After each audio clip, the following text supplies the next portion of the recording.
नवी मुंबईतील धर्तीवर पुण्यातही सायबर लॅब, सायबर गुन्ह्यांच्या तपासाकरता अत्याधुनिक यंत्रणा।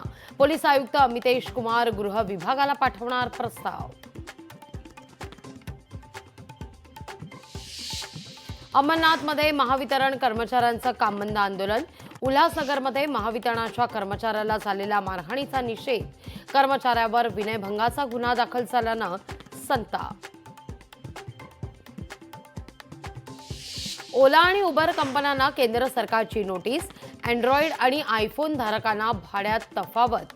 केंद्रीय ग्राहक संरक्षण मंत्री प्रल्हाद जोशी यांनी केलाय हस्तक्षेप। 10 दिवसात 10 कोटी भाविकांचं कुंभस्नान, देश विदेशातील भाविकांचा मोठा सहभाग।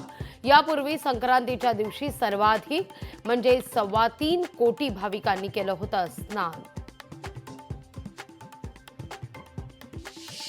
रखडलेली पशुगणना 42%, बहुतांश ठिकाणी कंत्राटी कामावर अपुरे आणि कमी प्रशिक्षित स्टाफमुळे अनंत अडचणी। शक्तीपीठ महामार्गाविरोधात शेतकरी आक्रमक, ठिकठिकाणी महामार्गाविरोधात आंदोलन करण्यात येणार। सांगली, लातूर, धाराशिव, हिंगोलीत होणार आंदोलन।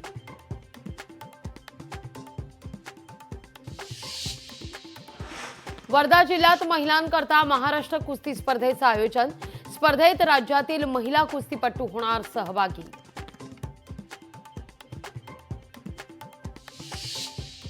देशातील कापूस वाढीचा अंदाज 2025 अखेरपर्यंत 170 किलो कापूस उत्पादन होण्याचा अंदाज व्यक्त।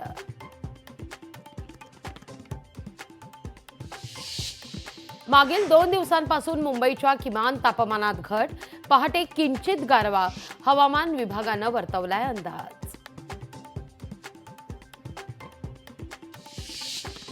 ठाण्याच्या कोपरीमध्ये बर्ड फ्लूचा शिरकाव, ठाण्यात चिकन मटणाची दुकानं बंद करण्याचे आदेश।